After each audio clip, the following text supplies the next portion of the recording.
Welcome to Wednesday. Yes, it's Wednesday. Well past Wednesday. John here, you there. Thanks for coming by SDH AM. I got Justin Osteen warming up in the bullpen. He's going to come in and talk Pike County. Rob Husted, bottom of the hour. We got UPSL and brackets for GHSA in hour number 1. Dylan in hour number 2. CONCACAF, CanChamp. Jonathan Osorio is mad. European competitions, all the news, all the things. But before we get to Justin, this happened, so let me go here.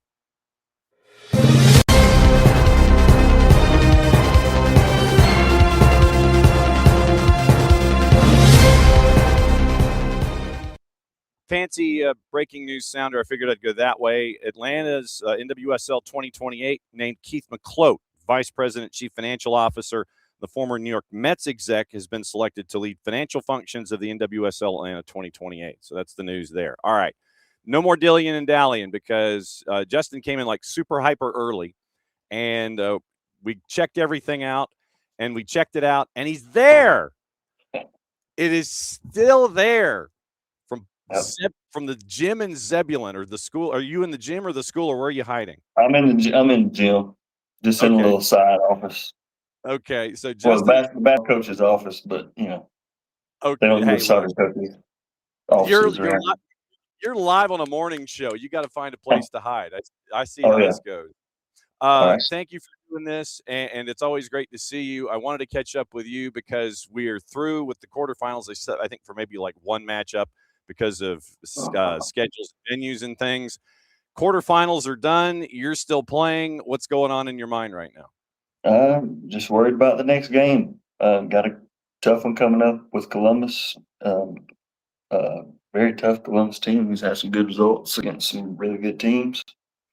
I'm looking forward to it. Looking forward to, I guess, reuniting with one of my former players, Catherine Lovin, who's the head coach up there. So that's pretty cool. Yep. Failed to beat her yet. I've played her a couple of times since she's been over there, and she's beat me, but I think twice, maybe 3 times. I think it's twice. So, yeah. She's not giving you any slack, huh? No, not at all, and she shouldn't. That's just the kind of player she was too, though. So.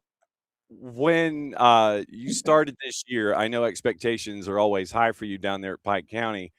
If I had told you, that you'd be 18-3, you ran through region the way that you did, you'd have 6 double-digit goal scorers, you'd be averaging about 6.5 goals a game, and have a stingy defense that you've got, what would you have told me? I would have believed you. I mean, I know we graduated a pretty good bit last year. What, 8 or 9 seniors, wow. I believe. Wow. But I knew we had a really good crew coming in, and we had a really good crew that was left from the team last year. I knew we would have a successful season. Didn't know how successful, but the goal is always win championship, and we're on our way to doing it. So, how tough is AA when it comes to girls soccer here in Georgia? I feel like it's a pretty tough league. So heck, our region alone, we have some pretty tough teams. Galloway, Morgan County. Don't want to leave anyone out. Jackson's usually pretty tough as well. Yeah. Don't want to throw shade on anybody else, but anytime you're playing a region game here, it can, you think it can go any way. Like the first time we played Morgan County, they just had an odd season to begin the season. They got a late start. They had to reschedule games. So when we played the first game, we caught them, I think it was their first game back in weeks. And, we had a really good result against them. I told you it was going to happen. But then, we went to their place and we could only pull out 1-0. Coach Stamp's done a really good job with those ladies. And, they're tough as anybody you can play. You had to get through Morgan County to get into the matchup with Columbus. I wanted to talk about this offense, which is crazy. And you have underclassmen that are a big part of this. Sophomore with 29, freshman with 12. You do have another freshman with 16, and then you have 2 juniors with 30 total. What's it like to see them immediately, those freshmen and the sophomores just immediately maturing and understanding the task at hand and knowing what they've got to do as 15 and 16-year-olds, knowing what you've always wanted to accomplish there at Pike County year in and year out. Right. Well, let's see how to explain. Well, I don't even know it. Dude, you got me nervous over here. I'm not gonna lie. The biggest thing for me is, the girls want to score goals, but they don't care who scores the goals. They just, the main point for them is to win the game and get the result. But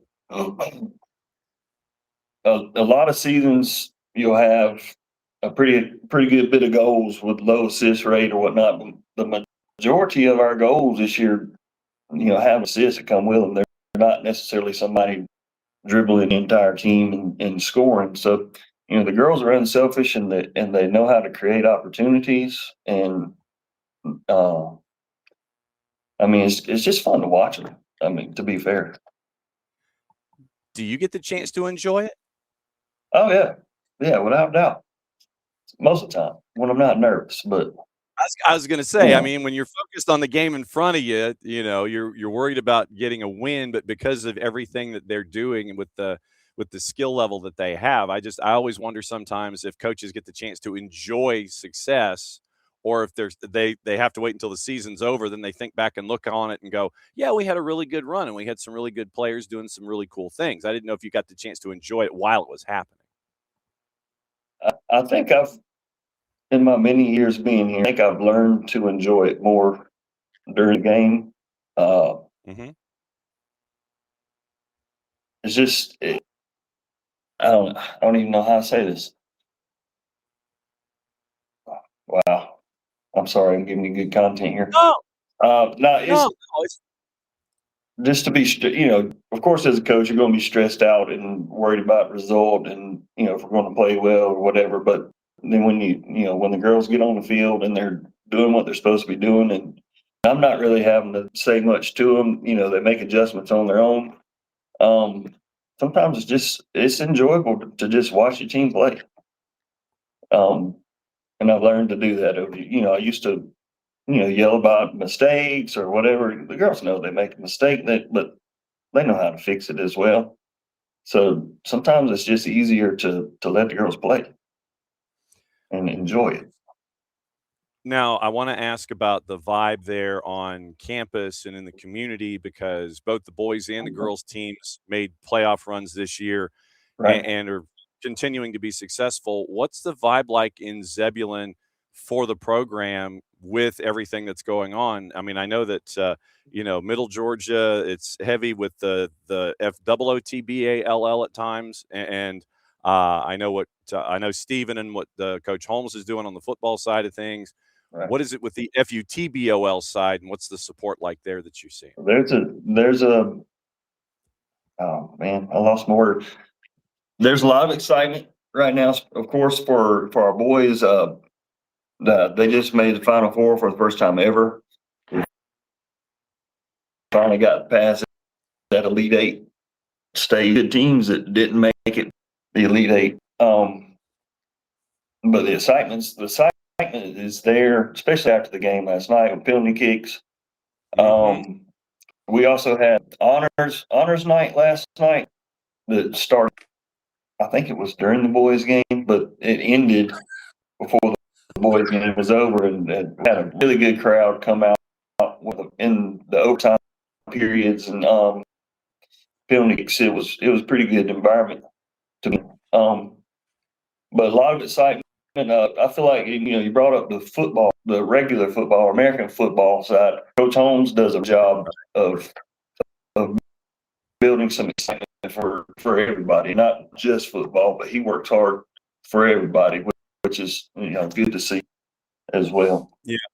Yeah, I've known Stephen since his time over there at Manchester, and how he has been turning winners on the FOOTBALL side of things. Like I said, I just wanted to catch up. Boys and girls, boys beating Crisp, and they're in the Final Four, and Pierce is coming to Zebulon Friday, and you got Columbus coming to your place. Are you going to Do you have anything that's left up your sleeves that that the protege is not going to know about, or is it pretty much everybody knows everything right now? I'm sure she's done her homework. I don't have anything special planned. The only thing that made it change is the weather coming in tomorrow. And, Yep. we have a grass field that likes to hold on to the water. Hopefully we can get the game off tomorrow, but if not, we already discussed it and have plans to move it to Friday, and we'll have a double header with the boys. Probably be a lot bigger crowd that way as well, but hoping to get it in tomorrow. And the rain coming in, those worrisome. Well, it just needs to not come in until like later, and then that way the girls can play, and the girls can play, and you're not having to worry about a slog and a crown and anything like that down there at Pike County. Justin, it's great to see you. I'm glad that we were able to catch up. Have good luck for both you and the boys' side coming up here Thursday and Friday. It's great to see you. Thanks for coming on the morning show. And do you need a note to get back into class? Oh no, this is my planning period. I'm normally cutting grass right now or painting the field. But they have a field day for the primary school this week, and they use the stadium field out there. So there's inflatables and all kind. There's no cutting grass today. I have grass after practice and painting field after practice today. Oh, so just be a light night. All right. Well, go enjoy field day. Thanks for having me on Thursday and Friday. Boys, be good. All right. This is Justin Osteen, yes, sir. Yes, sir. Thank you. Girls head coach at Pike County. It's great to catch up with our friends down in Zebulon. AA. It's a possible doubleheader, but we don't want that because then that would mean that it would be rain and all these kinds of things. And so once again, another great season for Pike County, and they're doing really well. Girls side, once again, here's your bracket. Number 1 versus number 2 coming up on Thursday in Zebulon in AA. We'll go into this a little bit more in detail in brackets and red clay. Red clay's getting pretty stacked, just to give you an idea. By the way, remember, no red clay or morning show tomorrow because we are heading down to the groundbreaking of the National Training Center. And because it happens late morning and early afternoon, we're kind of stuck. So what we might do is, with some of the interviews that we do there at the National Training Center, piece it together. We might have a power hour. We might run some tape. It might just be stuff like that tomorrow, but no morning show tomorrow and no red clay tomorrow because of everything going on. So that'll set everything up to Friday. And we're efforting guests for both the morning show here and for red clay on Friday. We are in the process of figuring out where we want to go for games on Thursday and Friday. We will let you know what's going on with that. And when we know, follow us on social media, and then we'll blow it up for you and we'll let you know what's going on. Okay, Rob Husted set to join us in about 10 minutes from Greenbrier, and we're going to discuss what happened with Greenbrier and Lassiter and just catch up with him. So the like I said, the rundown for the morning is kind of high schoolish to start. Then we get into the other divisions. Then we get into MLS, and then we get into everything that happened. Like I said, Jonathan Osorio is pretty mad. Considering what happened last night to Toronto FC in the CanChamp, I would be too. It's rare that you get a Balu Tabla hattie, and it was a natural hat trick, by the way. So Atletico Ottawa knocked off Toronto FC, and we'll hear from Jonathan Osorio in hour number 2. Arsenal wins yesterday. They're advancing to the final. They're going to Lisbon, and they get to find out who they're going to be playing today. I don't know if you're going to be able to match the chaos of 5-4 that happened with PSG and Bayern Munich last time, but we'll see. 9 goals last time out, and I think 8.5 over-under was a plus 4,000, if I'm not mistaken. So in there, you'll have all of the discussions and all the stuff. So, all right. And, all right. So Dustin's going to be joined. All right. So here's the rundown for Red Clay as we know it. It is Jason Galt from West Forsyth at noon. Dustin Jeanette from GMC Prep 10 minutes after that. It is Justin Brantley from Islands 10 minutes after that. Bottom of the hour, we just added Alex Zimmerman from East Hall. as their Cinderella run continues. They got a win last night on the boys' side, and they have made it to the state semifinals. And it is in, as I sit here and flip through all of my brackets to figure it out, it is in probably the last page. Okay, AAA boys, they're going to go to Dexter to take on West Lawrence on Friday. And AAA boys is Jefferson at Islands. East Hall is at West Lawrence. And Hall County, once again, getting represented pretty solidly across the board. Gainesville got a win last night. It was East Hall continuing their win and, making deep runs as the county in general. Johnson Gainesville's girls continue to do well. And so we're going to be catching up with folks on Friday, and then next week it's going to be Monday, Tuesday, Wednesday, Red Clay, because Luke Winstall and I are going to be at Upson Lee on Thursday and Friday for the Class A Division I and Division II boys and girls.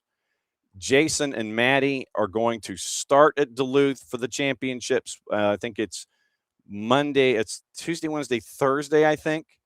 And then Justin Hanover and Nick Leafy are going to take over there. Justin and Nick are going to start at St. Pius, and then they're going to work their way over to Duluth when the championships are over. Okay, so that's the rundown there. So last night on the network, dominant performance by the number one team in the country, and it was a big win for Johns Creek and Kelly Bowler. We're going to try and catch up with Kelly on Friday as well. I don't know how his match days go, but it was a big win for them. 7-1. It was 3-0. Then it was 3-1 right before the half. Then they put the pedal down early second half, and they go on to win that one 7-1.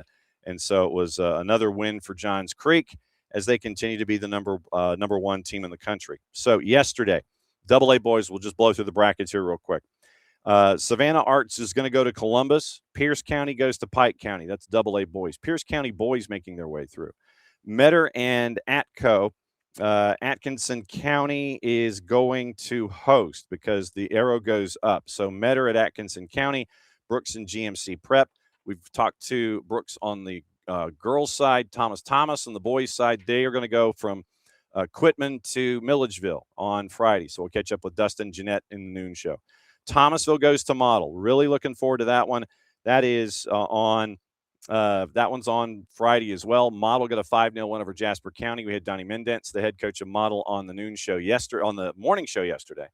Thomasville, we've had them on the noon show in Red Clay. So Thomasville's at Model. Barrow Arts goes to Eatonton, knocks off Putnam County. They're going to go to Armurchie.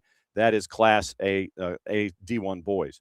Meadow Creek goes to Carrollton, where we put out a bat signal to Coach Rodriguez to see if he can join us on Friday morning in the leadoff slot like he did before.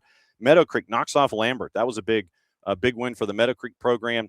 They're going to go to Carrollton. Carrollton beat Peachtree Ridge 2-1. Collins Hill's going to go to Walton to take on the boys. Collins Hill beat Campbell, your defending champs. Walton knocked off Buford last night at Buford. So Collins Hill at Buford, Meadow Creek at Carrollton. Johns Creek, with their win, they're going to go to Decatur and be over there on Friday. Then it's Gainesville knocking off Pope and River Ridge shutting out Dunwoody. So in a way, 5A looks like it might be Johns Creek and River Ridge for the boys' 5A final. Quad A, Marist knocks off Benedictine, and Dalton beat St. Pius. So it's going to be Marist, the 3 seed out of Region 5, going to Dalton, and Dalton is your region champ out of Region 7. Keep an eye out. It might be a little birdie telling you something about that matchup on Friday. Midtown's going to go to Walnut Grove. Midtown beat Centennial yesterday. 3 seed out of Region 4 goes to your Region 8 champs, who knocked off Clarkston 2-1. Great season for the Angoras in DeKalb County. Private, Whitfield Academy. We need to catch up with them. Whitfield and AIS. And so Whitfield as team number 1, AIS as team 13. AIS beat Lovett. Whitfield beat GAC. AIS is going to be at Lovett. Mount Vernon as team 7 is going to go to Hebron Christian. Hebron Christian shut out Fellowship, and it was Mount Vernon over Paideia. That's the private. AAA boys, once again, we mentioned Jefferson's at Islands. We mentioned East Hall is at West Lawrence. Alex Zimmerman's going to join us at 12:30. 6A girls and private girls are private, and that's not boys. So that's your rundown of everything that happened on the boys side of things. Like I said, Rob Husted from Greenbrier is going to be joining us here in just a little bit, and we'll talk about the girls game. Then we'll get into UPSL. Then we'll get into MLS with Dylan, and then we'll get into everything else that happened on the day. Dell, as a Marseille fan, is rooting for Bayern to knock off PSG. And I think it would be kind of cool for Harry Kane to actually, get a trophy and get to hoist it in a certain situation. They are talking contract extension for Harry Kane, and so we'll see what that looks like for him and for Bayern. My guess is it's pretty much going to be a fait accompli, but we'll find out, and we'll wait and see what happens there. Let me run through the boys bracket once again really quickly before Rob Husted joins us. No, girls bracket, because we just did the boys bracket because they played last night. So 5A girls, Roswell's going to go to Chambly, number 2 ranked Roswell at number 7 Chambly, and this is tomorrow, barring weather and things like that, because we remember what Coach Osteen said about weather. Pope is going to go to Greenbrier. We'll talk about what happened to Greenbrier in the previous round when Rob visits us in a second. Blessed Trinity, who is ranked number 2, is going to go to number 4 Midtown and Quad A, and Westminster, ranked number 3, is going to go to Marist, and so it is 2, 4, 3, and 1 in the rankings, and they're the ones that are in your semifinals. BT at Midtown, Westminster at Marist. That's Quad A girls. AAA girls, number 1 ranked Tacony County is going to host Johnson Gainesville. Number 7, Dawson County at number 9 is going to go to number 6 Jefferson. We are efforting Molly McCarty and Judson Hamby. That might be next week, and so we'll see what happens there. Those matchups, by the way, girls semifinals are tomorrow. So girls semifinals are tomorrow, Thursday. Boys semifinals are Friday, and so that's where we'll try and navigate the girls winners into Friday programming and the Friday noon show. We mentioned Pike County and Columbus. Matt, it is the predecessor and it's the student and the teacher, literally. So coach for Columbus, she said that she's stuck in class. We may try to tape something and have that turned later on. Union County and the other semi on the right-hand side. Caught up with Shannon Coley from Cahulla Creek on the morning show yesterday. Union County at number 7 goes to Cahulla Creek at number 3. 6-8, Denmark, West Forsyth, Walton at Harrison. And it is a private side, Holy Innocents and GAC. Lovett goes to Wesleyan. We're waiting on Fannin County and Lamar. Winner of that one takes on Thomasville. Model goes to Ace Charter. Class A D2, Irwin County goes to number 1 Screven. And number 2 Tryon is going to host Portal. Now, since we figured it out with Rob, we're going to go to Greenbrier and find out what's going on with Greenbrier, because he had another match, and this is just basically checking in and kicking the tires and making sure that the oil is where it is and that the gas tank is full. So, Rob, congratulations. We're still talking.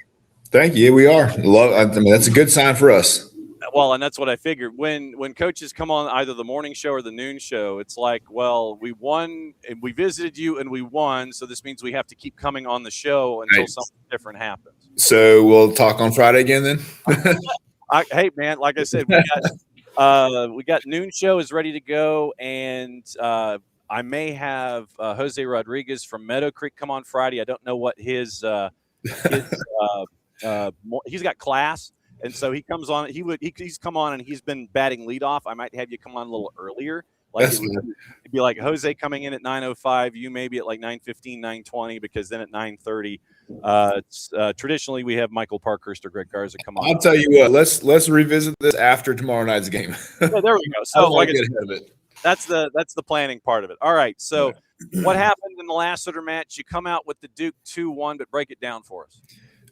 So I mean, it was a tough match. I will give Coach Robbie some very high praise. He had those girls ready to play. They had a great game plan to coming in against us.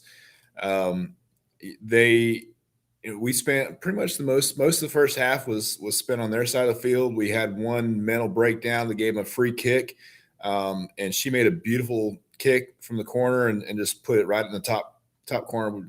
I mean, it was beautiful. Couldn't touch it, but it was one of those self-inflicted wounds. And that's kind of what we talked about at halftime. We just said, look, the only thing that they've really been able to do is something that we did to ourselves, and they took advantage of it. So the next half is we got to essentially overcome that self-inflicted wound and take care of business and do what we need to do, and know what we can do. When you've had those, how many times have you had that discussion this season? A few, more than a few. It feels like every time we go back and look at some of these games and these films, it's like every time we give up a goal like that, it's like, guys, that is just a mental mistake. That is either you're losing your emotions in the heat of the moment, or you just aren't thinking, or you're not aware of the game situation or something, and it's just we give up a dumb penalty, give up a dumb free kick, a dumb PK, just something. And it goes back to even the Johns Creek. We give up a PK, late there to make it closer than it should have been. And one of the things that has stuck with me is obviously the resilience of this roster, and taking that information and embracing it and understanding. It's like, okay, but I always like to break it down where they'll learn from it, but they won't dwell on it, if that makes any sense. They'll sit there and it's like, okay, this event happened, but it's not going to be this, it's not going to be like the black cloud, or, like turn you into droopy dog or anything like that. It's going to be one of those where it's like they learn from it, but they don't dwell on it. Right. That was exactly what the message was at half, to the team as a whole. Just, can't change it. We just got to overcome it. And actually, maybe Kate Pangle was the girl who gave up the penalty or the foul. And, I took her out, and when I sat her down and talked to her, look, you can't, there's nothing you can do that can change what just happened. You can't, there's nothing you can do. And I asked her, I was like, what is the only thing you can control right now? And she said, well, I don't know. I was like, the only thing you can control is how you respond to it, right? Like, there's nothing else you can do about it. The way you respond dictates the way the rest of this game goes. And to her credit, she wiped her face, cleaned it up, and she came out strong, and she was a force in the second half of that first half, and then the full second half. How many multi-sport athletes do you have on your roster? Ooh, let's see. Joyce D, all the above? Pretty much. I mean, I think there might only be 2 or 3 of the girls that don't play another sport. I'm trying to think. I don't know I think some of the freshmen are single sports, but like most of them good. I think I have 9 of the girls that play flag, and then another 2 or 3 play basketball. So, I mean, they're all over the place. Well, and the reason I ask that is because specifically, for those that may not know and are drifting into our conversation for the first time, the flag football program at Greenbrier is a deep run / championship flag football program. So you have athletes that either take their soccer experience and apply it to their flag football playoff runs, or their flag football playoff runs and drifted over to their soccer deep runs and playoffs. So the idea of understanding the pressure of the moment is there because they've seen it in other sports and they've experienced it in these other sports there on campus. 100%. Actually, I think it kind of they each build on each other. A lot of these girls, the club team they play for actually went to nationals last year. So they had some experience. They were top 4 in the national finals last year, and they bring that mentality. And then the flag football team, man, they 3 years state champions. Like that is you can't give that experience. There's nothing you can do to match that. So they know what it takes. They know the work. They know the grit. They know how to overcome adversity in the middle of a game like that. And like I said, Mamie Kate, she was a huge part of those state champions for the flag team. And we talked to her after that foul, and she came out, and like I said, she was everywhere. She was winning every ball. She was putting people in spots to succeed. Like it's an incredible thing to see that change come over somebody when they realize, what, I've been here before. I've done this. I got it. To see that kind of maturity and that realization obviously is key. How many of your seniors are going to the next level? I got 3 that are signed right now. Okay. How many seniors do you have total? 9 seniors total. Wow. Okay. Are any of them, and let me ask this, I'm going to ask the Georgia call-up question here. Are any of the seniors that you have that are going to the next level, are they, are they too whatever in quotation marks? Are they underappreciated? Are they being overlooked? Is it geography a hindrance to them, either getting the looks you think they deserve or the looks that or just getting looks, period? Would anybody fit in that Georgia call-up category? I think so. I think I don't want to say it's working against them right now, but in years past, we've always had that one standout player who scored, 30 goals, 25 goals. Even Madeline Heckathorn last year was, I think, 27 goals or something like that. And she's at like 9 this year. It's just Aaliyah Silver. She missed all of last season, with the ACL injury, and she's back, and she is an absolute terror, scoring right now. They get, I don't want to say overlooked, but they don't get as much exposure as maybe some of the schools in Atlanta would. We have to travel and see other schools, and how many college scouts are going to come over, spend 2.5, 3 hours in the car, come over here and see them in person, when you can go 10 minutes down the road and see a Johns Creek, see a Pope or a Chamblee or something like that. They're all right there. It's hard to get that exposure unless we can get them into some of the all-star games. And that's when my personal challenge is, how do I get a Madeline Heckathorn an all-star recognition if she doesn't have the stats that she maybe had last year, for example? Right. So that's a challenge for me, is trying to write up and talk up these players, say these players are driving our team to a Final Four, potentially more, and they're just not getting that recognition. Okay, so then let's fix that. Okay. If you have what one senior would you put to the front of that line? Would it be Madeline? Honestly, this year it's probably Aaliyah Silver. Okay. She is everywhere. And if you were to watch our film from Lassiter the other night, the first half, she controlled all 22 spots on the field. I mean, she was everywhere. She was flying around. She was moving the ball. And I mean, she had a couple of near misses. And I mean, it was her against 4 or 5 defenders in some cases, and she still made them look silly. Okay. Total package, athletics, academics, extracurricular.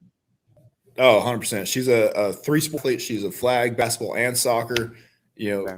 I want to say definitely 3. She's 4 years letters in varsity, at least 4 in, I want to say 4 in flag, and I think 3 in basketball. Okay. But like I say, missing basically her entire junior year with a knee injury, it just hurt her. She's signed at the next level, but she is somebody I could see. I could see going to a D1 school, P5 D1 school easily. Okay. Great point. You know it off the top of your head? Ooh, I do not. I'd have to pull it up. Okay. She was, when I put her in on the All-Star thing, I want to say it was like 3.6. Okay. Extracurriculars outside of athletics. FCA, and beyond that, I don't know off the top of my head. I've got a profile on them. I'd have to go back and look, and it's all good. The reason that I gave you this pop quiz is that if it's okay, I'd like to have her be our Georgia call-up, and it would be a quick turn on the information to get it from you to us and to Maddie and to Sophia, so they could crank it out for this week and the early part of next week. Is that okay? Is that cool? Yeah, absolutely. Okay, so then when the morning show's over, I will send you an email, and it'll be CC'd to Maddie Cruz and Sophia Cupertino here at SDH, and we'll get all of that squared away. So it's like casual photos, athletic photos, bio, and there's a series of questions that we give to both you and to the student athlete about, what you've seen in her, what's it like to see her grow, role models for her growing up, those kinds of things. Yeah. So if she, like I said, if you got her locked into one level right now, but you think that she's a Go 5er or a P5 in Division I, That's why we do Georgia call-up. For whatever Yeah. reason, somebody's too small, they're too whatever, they're geographically challenged. That's why we wanted to have this as a part of our thing this year. So when the 11 o'clock show is over, I'll shoot you a quick email and we can bang this one out. And so we can have that as another one of our Georgia call-ups. Cool? Okay. Yeah, that'd be fantastic. Okay. So then before you go, you got a study on Pope now, number 5 Pope heading to your place. Yep. What's study hall been like? It's been tough. We're in the Final Four, so they're a quality team. They've got a couple players that are very dangerous at point of attack. We're gonna have to be on point with our defense. They're a stout team. There's at this point in the game, there's no real weakness you can look at and say that's what we got to attack. It's just we have to be on point with everything we're doing, and really we got to be perfect. Okay. One question from the Twitch pitch, and this is from our buddy Del Schaefer, who's watching from Charleston. Okay. Wants to know how deep your bench is, and do all players get playing time to prep for next year? Okay, so the bench, we have a very good bench. The weird thing for me is a lot of our immediate or the next 4 or 5 players off the bench are all freshmen. So for us, it's balancing the experience versus skill right now. Right. And maybe we do have a junior and that is competing for time with the freshman. Is the experience of the junior more valuable than the skill of that freshman? And that's where we're still trying to figure out some of that balance points. It's hard when we lose players for red cards or injuries, and we kind of do this shuffling of, all right, well, how do I get the best 11 on the field at the same time? And does the best 11 individual players make the best team composition? Right. Or do I need a maybe lesser skilled player to make the overall team composition stronger? So with the game against Johns Creek really tested us in that, actually, where we were trying to patchwork together after injuries to a couple key players and then our red cards. So and then what was the second half of the question? How deep your bench was, and do all players get the playing time to prep for next year? So we try and get as much playing time in as we can during the season. And again, some games are easier than others, obviously.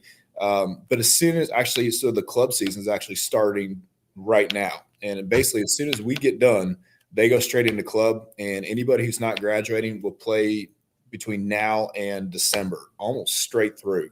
Wow. So I really won't see them again until December when club season ends. I try to leave them alone for that. I don't want to overload it. I don't want to require, hey, let's we'll do weight room workouts and stuff. I open it up, make it optional. Anybody who's not or can do it in addition to club stuff. But at this point, getting those skills developed, I think, is super important. And hearing other voices other than us too. It's when I was playing, the more coaching, different philosophies, but the more varied coaching I got, the better I felt like I was developing. Yeah. It's any coach will tell you a good coach has the ability to relate something to players that they can understand and then translate it to what they do on the field. And if my language isn't getting through to a player, maybe their club coach's language does. And I need that. I want them to be able to get those other voices. So yeah, once our season ends, it's hands off, let club do club, get that extra coaching. And so those club coaches, they're high quality coaches. They're qualified, they're licensed at high levels. And I know a lot of them, and I know what they teach, and they know what I teach, and we marry up pretty well. Good deal. I'm glad we were able to catch up, and I'm glad that we were able to help out with call up. I'll shoot you those emails after the morning show's over. So in the 11 o'clock hour, you're going to see email from me and CC'd from another couple of folks, and we'll smash that together. And I'm glad we were able to connect on that, because that's why we do call up. It's focusing on everybody from Hazelhurst to your place to, Cedartown to all points. And so that's why we wanted to bring it all together. Fantastic. What's the kickoff time? 6 o'clock tomorrow. All right, so 6 o'clock tomorrow, number 6 Greenbrier hosting number 5 Pope in the 5A girls semis, right-hand side of the bracket as you fill it out in pen. As always, my friend, great to see you. And like I said, if you ever need a note to get back in class or if I get you in any kind of trouble, obviously just let me know. But it's always great to see you. Good luck in the next couple days. Very much appreciate you, sir. There we go. Rob Husted, head coach at Greenbrier. So we found our next Georgia call-up, and I just let Maddie know. So we'll get all that boogie in, and that'll happen on the behind the scenes, and we get the bio blast and everything going on. And so that'll be our next Georgia call-up, brought to us by our friends at the Georgia Student Finance Authority and at GHSA and GAFutures.org. So very, very cool that we're able to do that on the fly. This is what happens when, you bring in coaches and it's just like, okay, I've got stuff to talk about. What happened with the win? What happened here? And then, oh, by the way, hey, let's have some fun. Okay. Coming up top of the hour, it's Dylan Butler. We're going to talk about everything Major League Soccer. We'll get into the week that was, get you ready for the weekend that will be. We had CONCACAF last night. You'll hear from BJ Callahan coming up after Dylan. So like I said, we got BJ Callahan, Jonathan Osorio, everything that happened yesterday, getting you ready for today. Noon show is developing into literally the Formula One pit stop. Jason Gault off the top. Then it's going to be Dustin Jeanette. Then it's going to be Justin Brantley. Then it's going to be Alex Zimmerman. So East Hall continues to win, and he's been added. Literally, it's bang, bang, bang, bang, bang, bang, bang, bang, bang, 4. So noon, 12:10, 12:20, 12:30. We'll go through the brackets. We'll let you know what's going on. Today is a rest day. Boys are Friday, girls are Thursday. When we know where we're going, we'll let you know, but we've got an idea. We have 2 ideas, actually, one for Thursday, one for Friday, but we'll let you know. All right, UPSL update. If you missed it, there's a really cool feature that was written over at SDH. Georgia Call-Up Dell is our way to focus on the next wave of student athletes. Okay, so let me dial it back here for a second. All right, so if you follow us on social media, and I'll give you the genesis of this. The Georgia Call-Up comes from a place where when I am doing things that have to do with high school football, FOOTBALL, what we did a couple years ago on my work over at Georgia Public Broadcasting, we do the game of the week and the championships and all that kind of stuff for high school football. We started a segment called Make That Kid an Offer. And myself and Matt Stewart and a couple of others that are on the crew, what we wanted to do was let everyone know in the number 3 state in the country for high school football, FOOTBALL, that there are a lot of fantastic student athletes that for whatever reason aren't getting either the recruiting that the coaches feel they deserve, they aren't getting recruited at all, or there's something there, and here's an athlete that really that will do well at the next level, but they're the complete package. It is athletics, it is academics, it is extracurriculars. It's the whole AAA excellence, or AA and an E. So what we started doing was focusing on student athletes that, they might be a tweener when it comes to size. They might be, 5'11" to 6'1". They might be a receiver that's not 6'3" and 220 pounds, but they've got the numbers, and they can fit into a system really well. And they've got great academics, and they've got fantastic character. They've done the extracurriculars, and they're only being recruited to a certain level. But when you catch up with coaches, and you can't ignore numbers when it comes to statistics and GPAs and test scores and things like that, what we wanted to do with Make That Kid an Offer was blast out, hey, look at all these student athletes and take a look at them. So what we started doing here at SDH is the equivalent of Make That Kid an Offer on the soccer side. And so I'm going to post, just to give you an idea. Good morning, David. I'm going to give you an idea as to what that looks like, at least in a written form. So here is the last one that we did that has been posted to the network. It is Mary Person center back Connor Vantone. And so we caught up with Jacob Haygood, the head coach at Mary Persons down in Forsyth, which is about, an hour and 15 minutes south of Atlanta. It's in between, literally, it is in between Atlanta and Macon. It is a couple of exits on I-75 South in between Macon and Atlanta.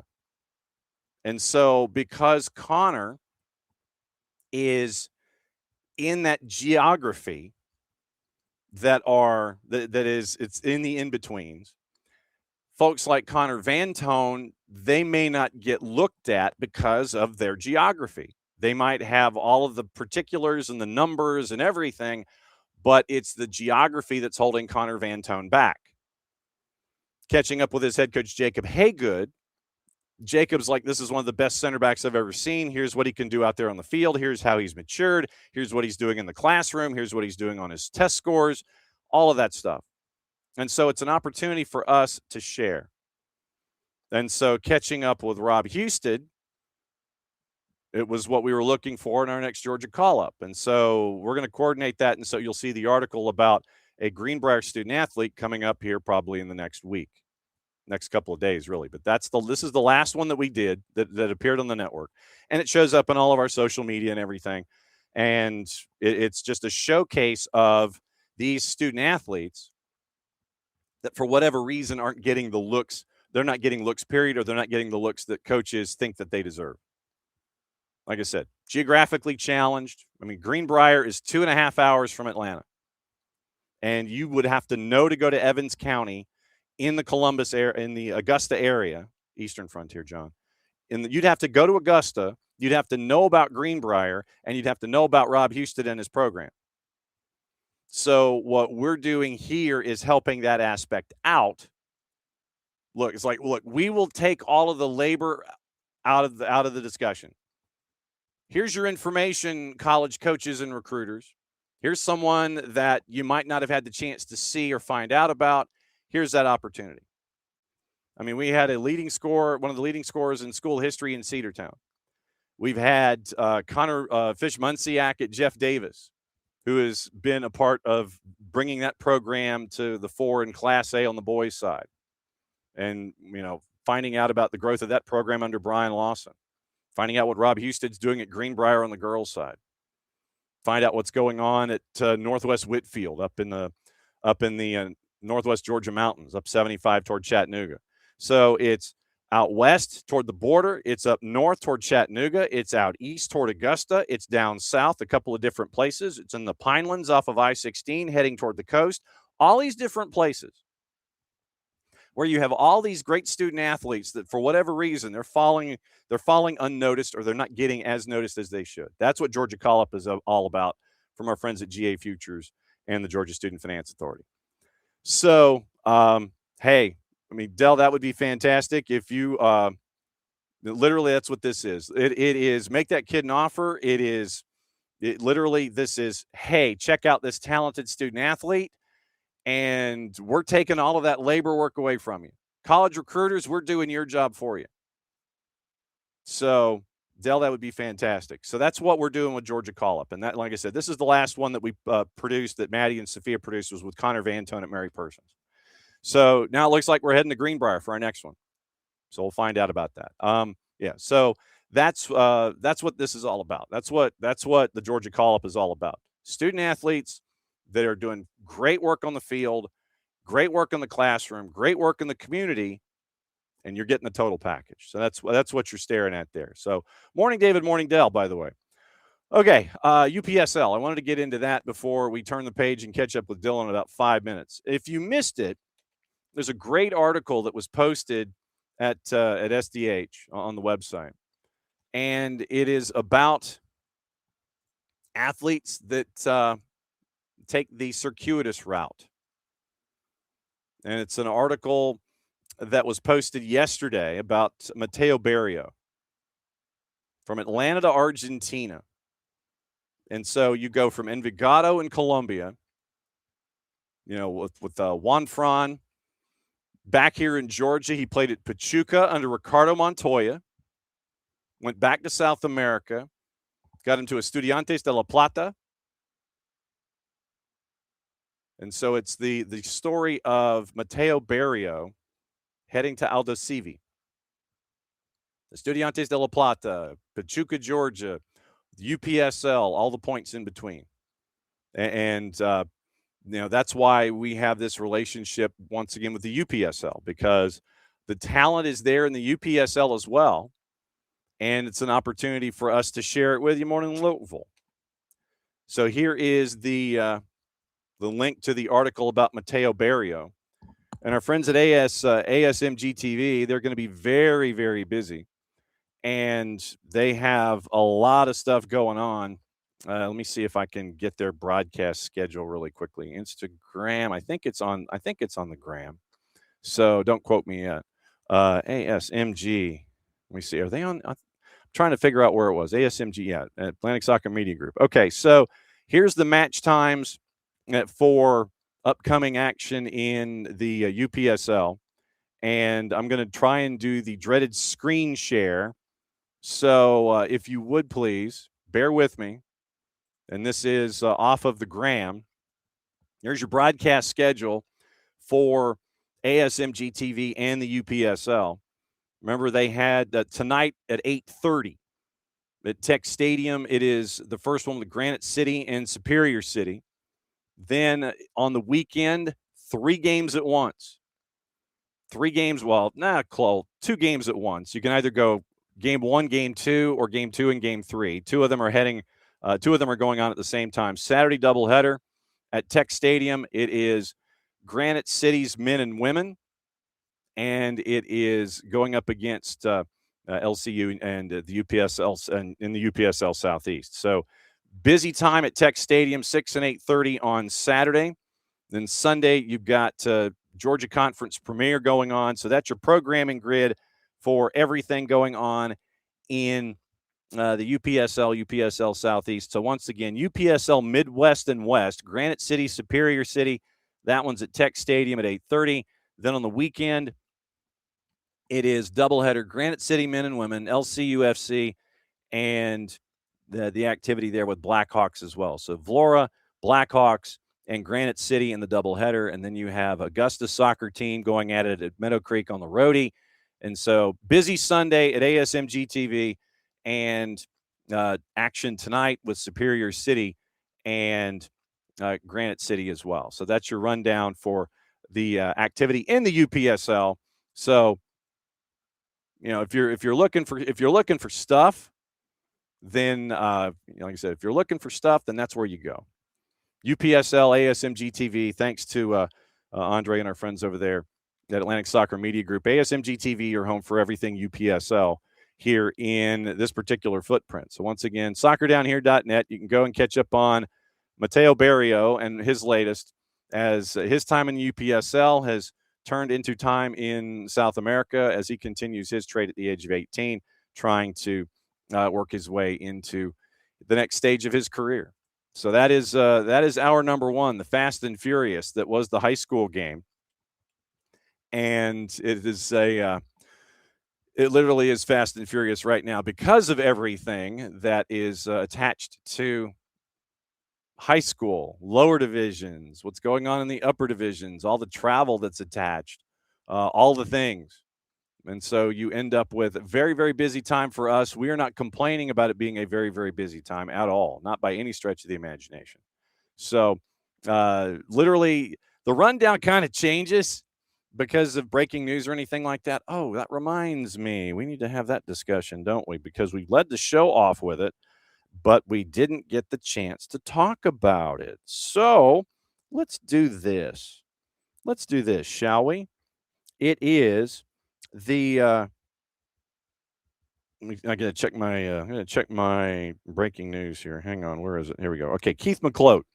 Keith McCloat named Vice President, Chief Financial Officer of NWSL Atlanta 2028. We broke this news when the show started this morning before we came on and talked to Justin Osteen. So VP, Chief Financial Officer, NWSL Atlanta 28. McCloat, according to the release, oversees all day-to-day finance and operational support functions, driving accuracy, straight down the middle, efficiency, and responsiveness across financial planning, budget systems, reporting, and business support services. He's going to report directly to President of Soccer for AMBSE, Mauricio Culebro, and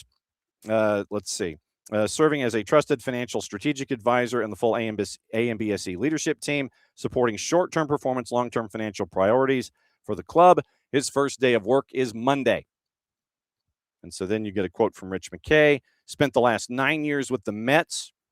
Most recently served as Senior Director of Financial Planning and Analysis with the club. Led budget and forecasting processes. Partnered with senior leadership and ownership to inform and execute the organization's short and long-term strategic plans. Financial advisor on special projects and initiatives across the club. Quote from McCloat.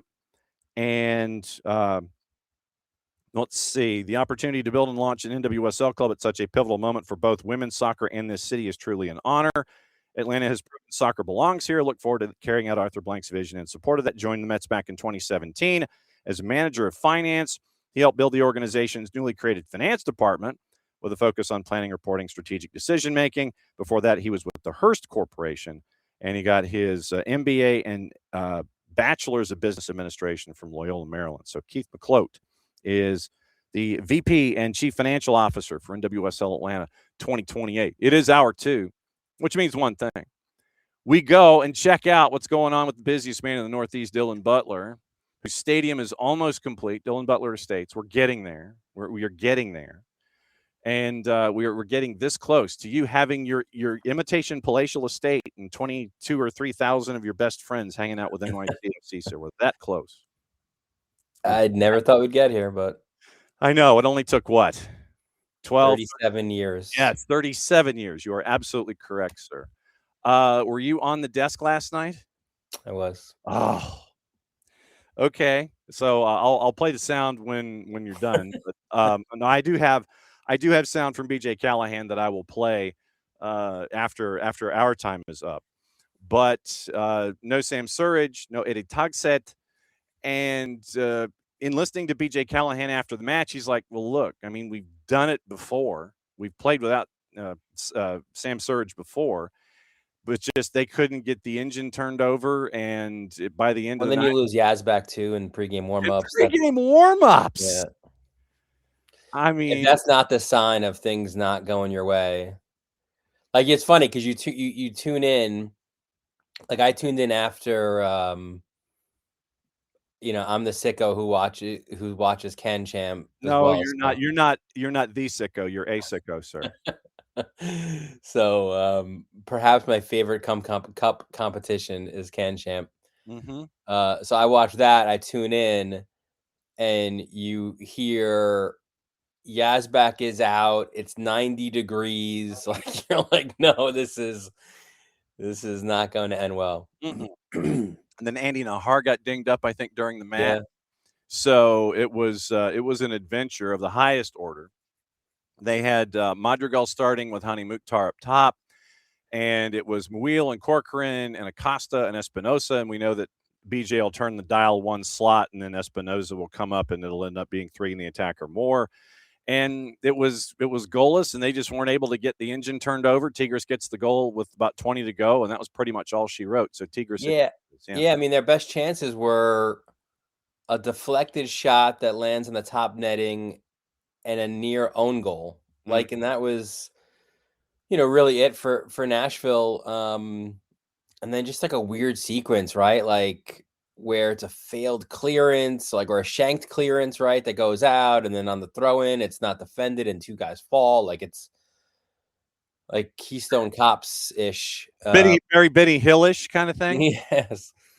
Hackney sacks under the highlight package. That's how it would go. And that was all she wrote there. But, I think it speaks to, look, I think, again, when you're in these situations and you realize that you've got to go to Mexico, you go back home, and like, you've got to get a goal, right? Like, you've got to level that or do what LAFC did, at least have a lead after the first leg if you're going to be home in the first leg. So, fair play to them. It was a great run, a historic one as well for getting the win in Mexico against Club America. But, I think that's a team, and you could probably say it about most. I mean, maybe LAFC could be the difference because they didn't have Bawanga in the first leg, and they did what they did. But I think it just speaks like you need to have a full strength squad, and you need to be absolutely clinical in your chances. Like if you have a chance, it's got to be finished. The margins are so slim, and I think it's lessons to be learned for Nashville, no doubt. Yep. And then tonight, in addition, so are you on the desk tonight? I am not. Okay, so then you get CanChamp that goes into the other CONCACAF semi. The Calgary Blizzard. Yes, the Calgary Blizzard against CF Montreal at Stade Saputo. So that's at 7:30. We're 0 for 2 for. What is the Calgary Blizzard anyway? I mean, it's Calgary Blizzard FC. Now, because I had to put the FC in there because if you just go Calgary Blizzard, it'll go, all the way through. So while you're doing that search, I did a search last night, and I went to the Atletico Ottawa main page. And you know what their next promotion is for the next home game? Why? Do I want to ruin it? Or do you want to look it up? Oh, well, no, I've got the Calgary Blizzard, so I'm ready to go. All right. So Calgary Blizzard are in the Alberta Premier League. They're in League One Alberta, semi-pro. They add a men's team. Yeah, so they're semi-pro Alberta, and in 2024, the women's team, which is not competing in CanChamp at the moment, they won the league title qualifying for the League One Canada Women's Interprovincial Championship. So that's where. So the men are in League One Alberta, as are the women. The women have been back-to-back champs in League One Alberta, and the men's team were champs at 10-5-1 last year in League One Alberta. And tonight they go to Stade Saputo to take on CF Montreal. So let's see, Atletico Ottawa. So you wanted me to check out Atletico Ottawa. Yep. Where we got the very, very rare Balu Tabla sighting, and then B, the Balu Tabla natural hat trick. Yep. They have a good promotion for their next home match. The Toonie hot dog. Sunday, May 17th at TD Place. It is the Toonie hot dog as the Halifax Wanderers come to town. Yep. I have to click on this. And it's just going it gets me straight to Ticketmaster. I don't want the ticket. I want the explanation of the frickin'. Well, it's like our $1 hot dog night, right? Like I would hope theirs is a Toonie. Oh, the Toonie dog. See, that if you go $2 hot dogs, I wonder if you got a loony dog or a Toonie dog, if it would be like differences in size or something. Oh yeah, probably. So yeah, loony dog. Yeah, I mean that'd be great. God, I want a hot dog right now. So the Toonie dog, May 17th for Atletico Ottawa. Yeah, Balu Tabla of all people. Yeah, remember him? Gets with CF Montreal. The natural hat trick for Atletico Ottawa, and TFC gets bounced from CanChamp. I was looking at some of the media reports out of Toronto after last night. Safe to say that, yes, the gripping is at the +3 of the VU meter. I mean, it is pegging right now when it comes to what we're seeing out of Toronto FC and the responses therein. They brought up 5 call-ups, I think, for the roster and the match, and then you get bounced on a Balu Tabla natural hat trick. I will ask you, sir, where do you think Toronto is right now? I mean, what are they? Winless in 5 in MLS? Sounds about right. Now, there's been some terrific chaos for sure. Oh, absolutely. Goalie goals and all kinds of wild scenes up there at BMO, but but the wins haven't happened. And then you're what, 8-time champs in this, and you bow out in the preliminary rounds.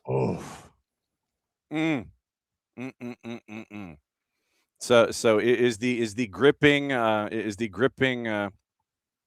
justified right now? Is it DEFCON 5 scramble the bomber? No, I don't think it's that. I don't know which DEFCON. Okay, so they in league they have drawn 4 of 5. So Toronto has drawn 4 of their last 5. The other one was the loss to Atlanta United.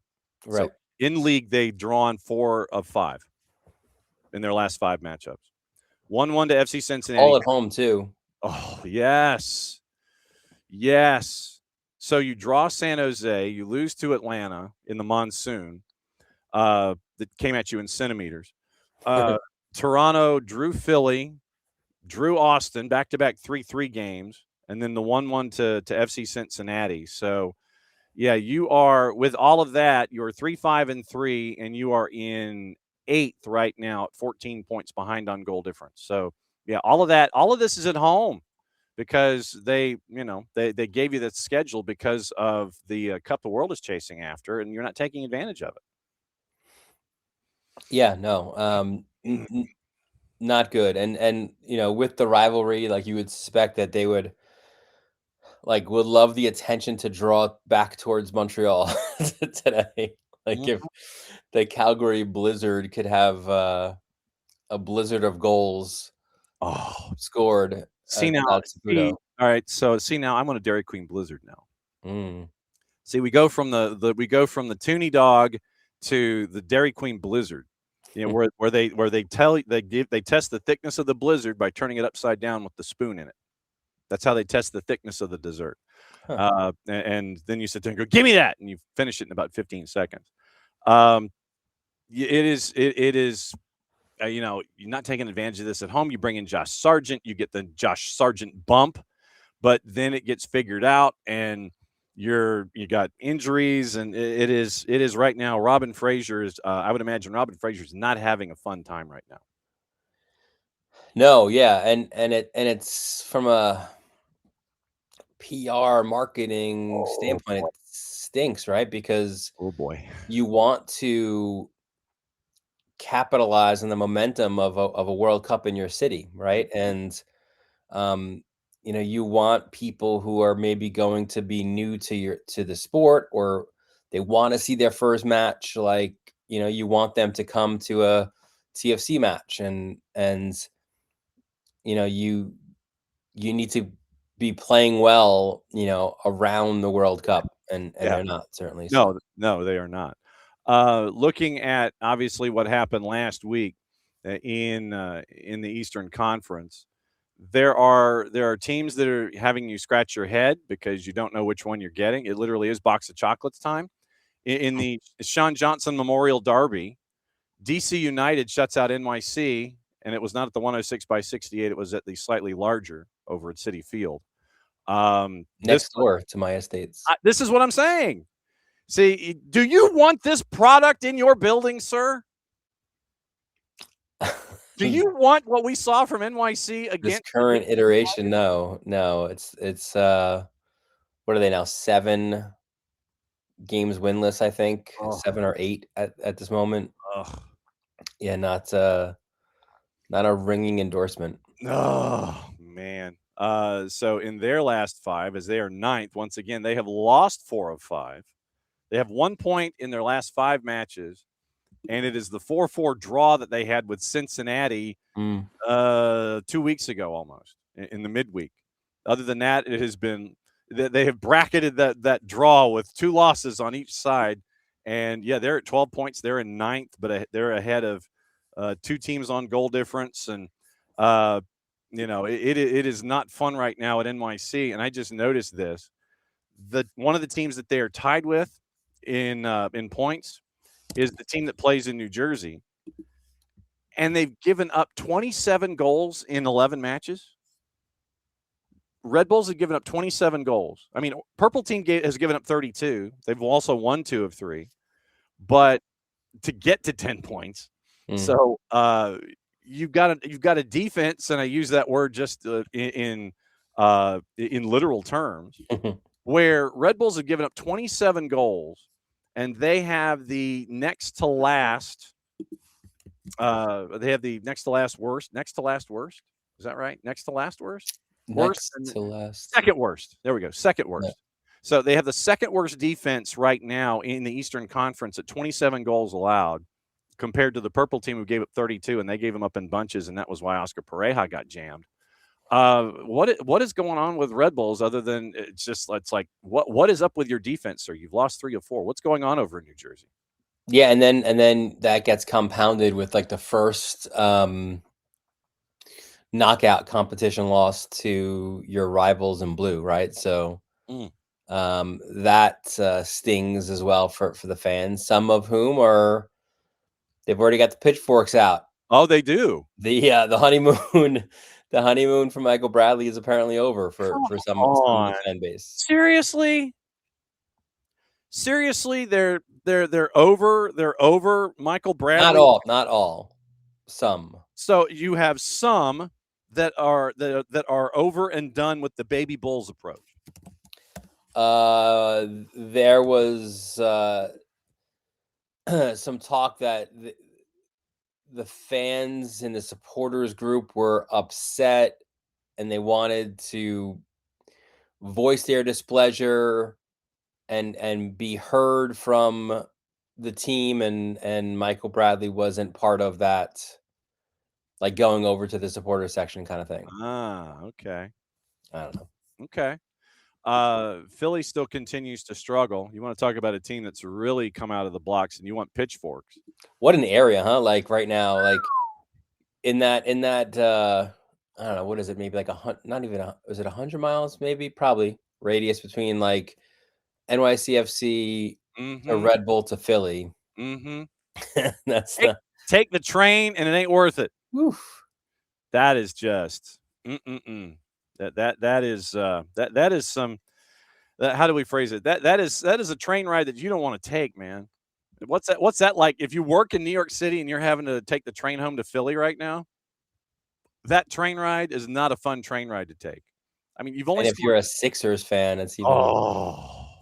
Oh man, that is. I'm not an NBA guy, and I don't profess to be anymore. But I mean, when what these Knicks are doing it's crazy.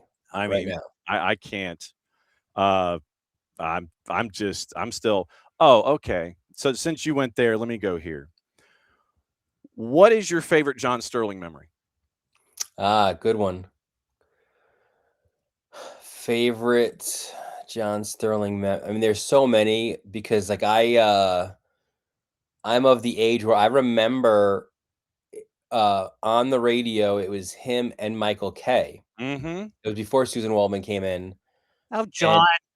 And it was and they, you know, they split the game, right? Like Kay would do whatever innings as play-by-play, and Sterling would do whatever innings.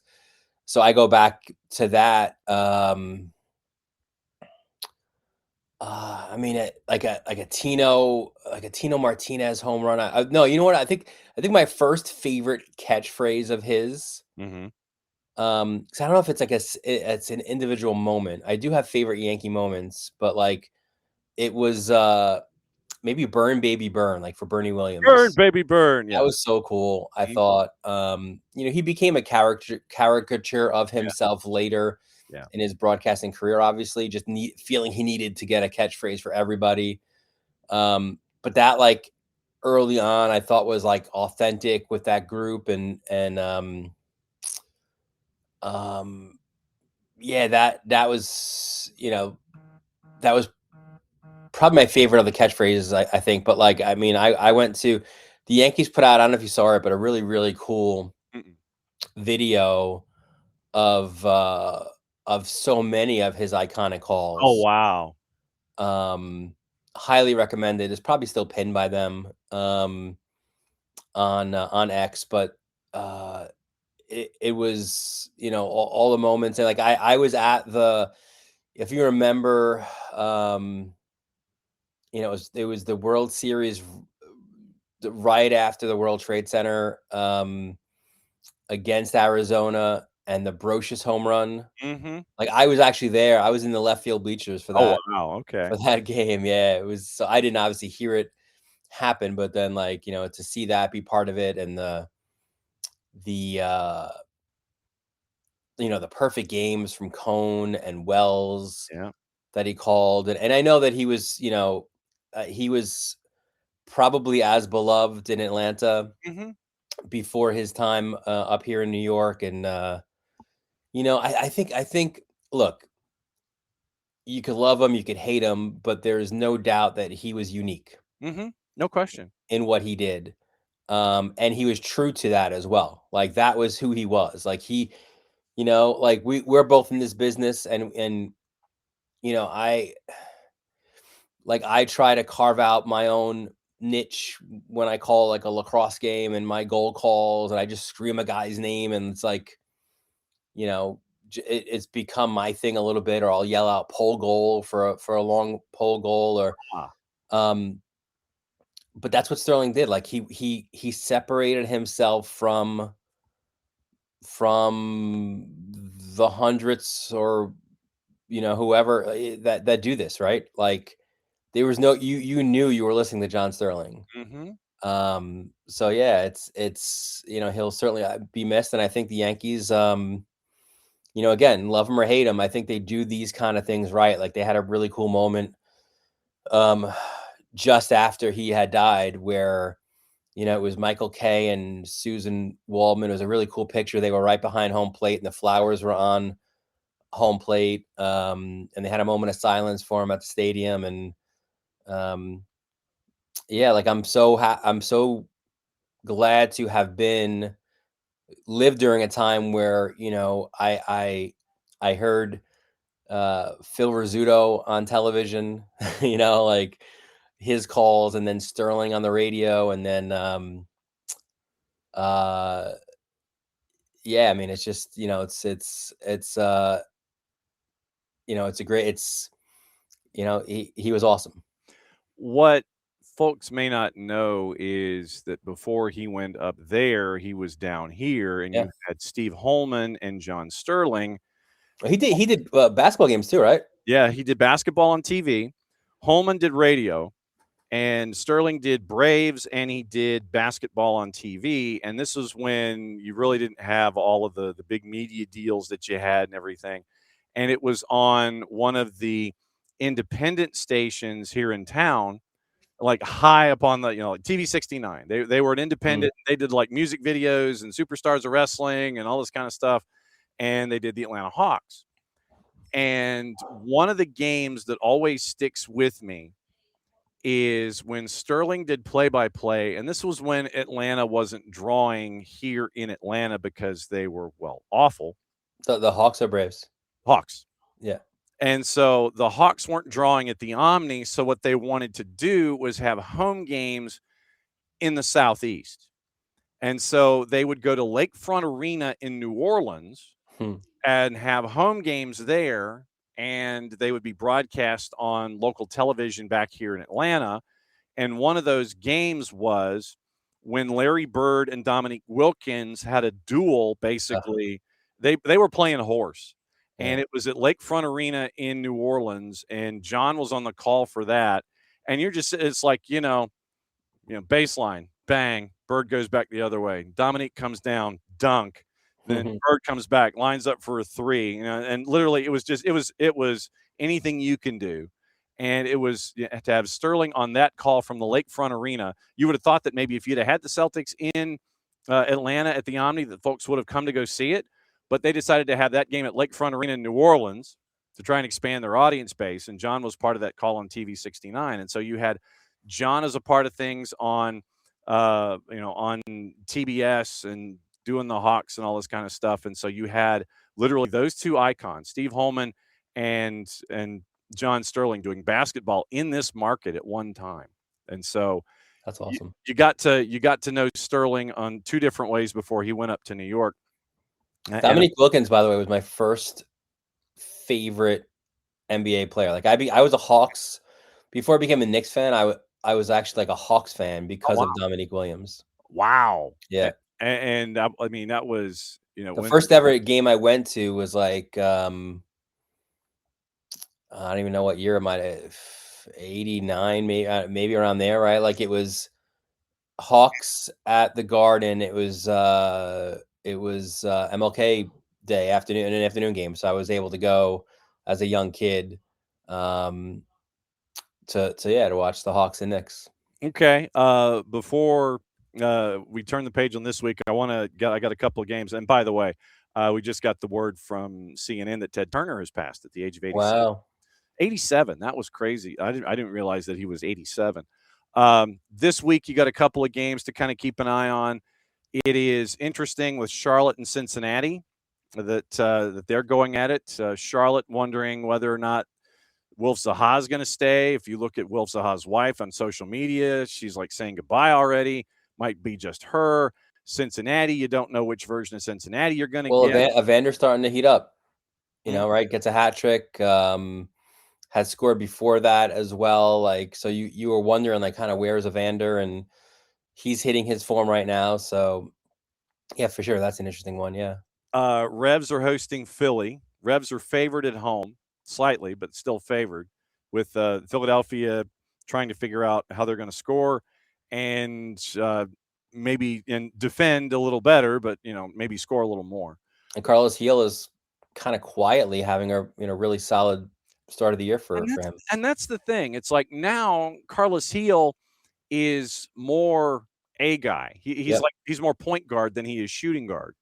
And he's giving up those opportunities to folks like Turgeman and that front line that's there for Marko Mitrovic now.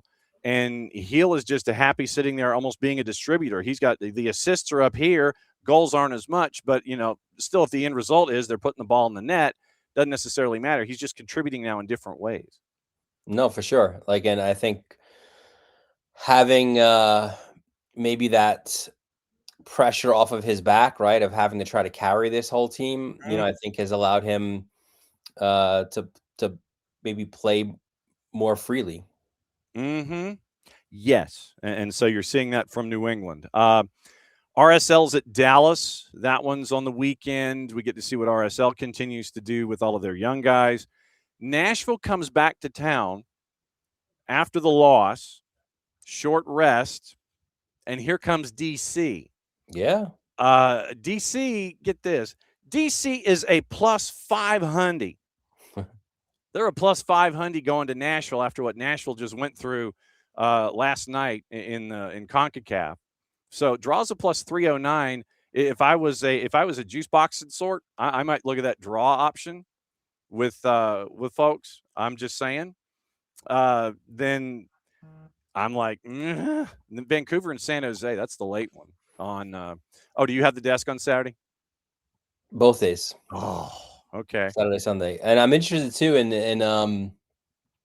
I was on this past Sunday, and witnessed Austin's second straight 2-0, and also they got their the band back together a little bit. Where great to see Brandon Vasquez back, U.S. Open Cup hero Brandon Vasquez, sir. Owen Wolf, Danny Pereira, they all came back from injury. So now you add some more minutes to them, and both of their last two wins were at Q2, so now they have to go on the road to take on Minnesota. So that will be interesting, I think, as well on Sunday. Yep. San Jose, Vancouver. I'm intrigued. Yes. That one with being the late one. I need to ask you about the latest Vancouver stuff that we're hearing, and just you got a lot of folks sitting there pointing in Vegas, and it's like the pointing is getting louder, but I'm still trying to figure out, okay, how can this work locally?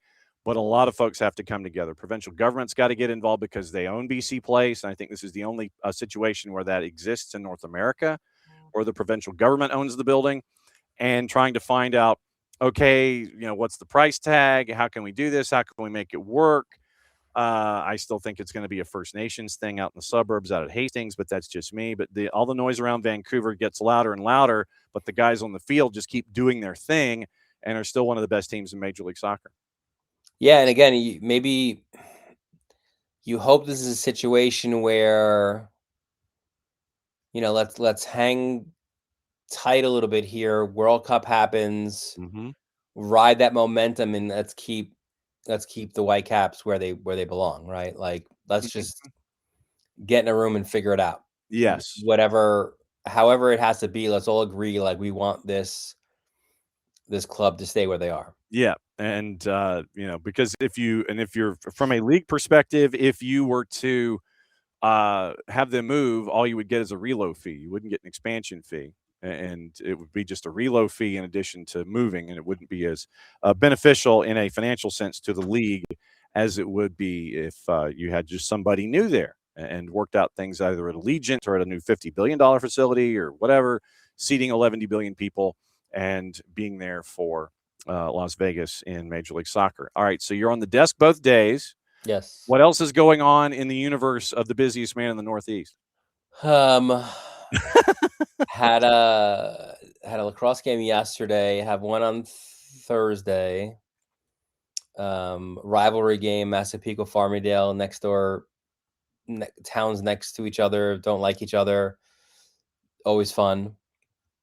And then I've got 2 games on Saturday. Both at the same place, thankfully, at St. Anthony's High School. Boys play Stepinac, the girls play New Canaan from Connecticut. And then a big one. We could talk more about it next week too, but next Wednesday is the Catholic Championship, Chaminade St. Anthony's at Hofstra.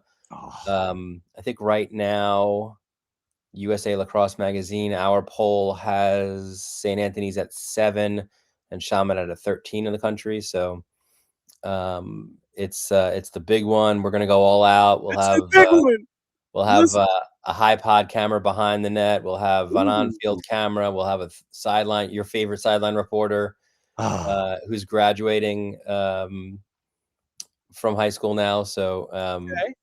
yeah, it's gonna be huge. Very cool. All there on the Varsity Media on the YouTubes. Yes, absolutely.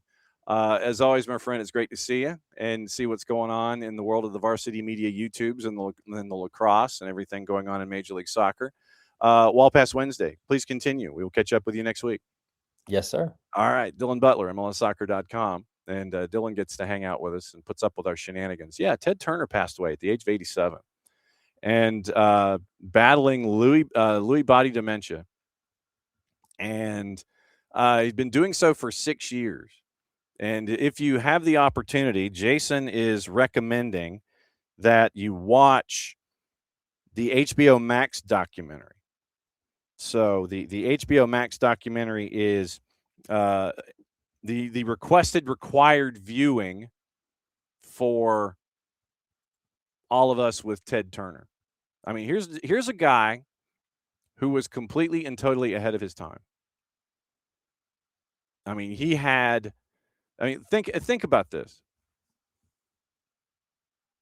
Founder of TNT, TBS, CNN, Cartoon Network, owned the Hawks, the Braves, the Thrashers, WCW, Ted's Montana Grill, TV6, co-creator of Captain Planet and the Planeteers. You had all of that. Then you had everything that he did with WTBS. And you had the Braves and the Turner Broadcasting System. Founded CNN in 1980. Purchased what would eventually be WTBS. It was WTCG at the time. They founded CNN in 1980. Launched the Goodwill Games as a charitable arm for athletic competition. Purchased Jim Crockett Promotions, rebranded it as WCW. Won the America's Cup as Captain Outrageous. Largest private landowner in the U.S. until John Malone passed him 15 years ago. And it's wild to think about everything that he did that moved sports forward, moved media forward. I mean, who honestly in 1980 thought that a 24-hour news network was needed? Ted Turner did. And then he would go and do CNN2, which would eventually be CNN Headline News. And then you had Airport Network, and then you had En Español, and then you had all of those that were spin-offs of that original idea. Started buying TV stations in the late 60s, bought radio stations, and then in 1969, he flipped the radio and went into television. Watch this channel grow. I'd forgotten that. WTCG, Channel 17. Watch this channel grow. Launched a bunch of reruns. Andy Griffith, Hazel, Star Trek, Gilligan's Island. And part of what we do is because of him. We start the show 5 minutes after the hour because of Ted Turner. Ted Turner noticed that everybody was having their commercials on at the same time. Everybody's on at top of the hour. Everybody's on at bottom of the hour. So what Ted Turner did is he slid his on-air programming grid 5 minutes.